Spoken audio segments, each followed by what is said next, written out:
want to seem insensitive about the friends of yours who are undergoing this distress, but I want to draw attention to something that you said. You said that their belief in Jesus in their suffering was their only hope. In other words, what you're saying, what you're asking me and others to believe, is that if Christianity is false, these people have no hope. Now, do you really mean that? Would it be the case that if Christianity by chance was found to be just one of many other man-made faiths, a case for which I think can quite strongly be made, that it isn't really that much different from all kinds of other religions that humans have invented for themselves, that we would therefore be condemned to utter despair? There'd be nothing to hope for, nothing to live for, nothing. This is a counsel of despair.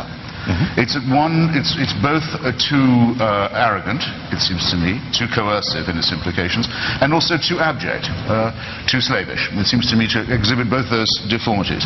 I'm not an admirer of C.S. Lewis, but I did think it was very brave of him to say, very brave of him to admit, that if Jesus of Nazareth was not the Son of God, the incarnate Son, the Redeemer, if he wasn't that, then his doctrines, his teachings, were the ravings of an evil, mad person. Amen. But you cannot say, as people like Thomas Jefferson and the deists used to say, he wasn't divine, but he was a great moral preacher. No. These doctrines are immoral. They say, leave your family. Don't care about the morrow. Don't care about thrift or investment or your loved ones. Do give up everything. Follow me, because the earth is coming.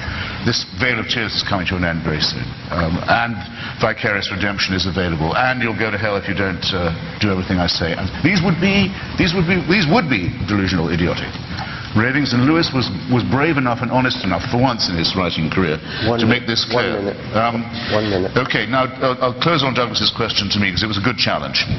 He says, why do I care particularly about things like the Inquisition or the Crusades? I would add the Jihad. Why do I find these things more repulsive than others? I'll give you a simple answer.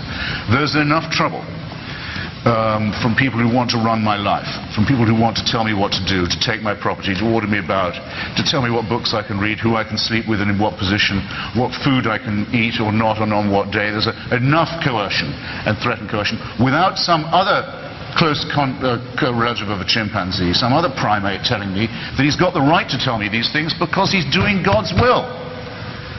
The initial emancipation, the first emancipation an intelligent human being has to be able to come up with is this. The beginning of freedom and liberty is to say, there isn't a human who can do that to you. There is no human who knows God's will. There's no human being who can appoint himself and say he's got God on his side, and that's why he has the right to tell you what to do. This is the first and greatest of our emancipations. All others flow from it. You'll all feel very much better when you let go belief in the celestial North Korea. Thanks.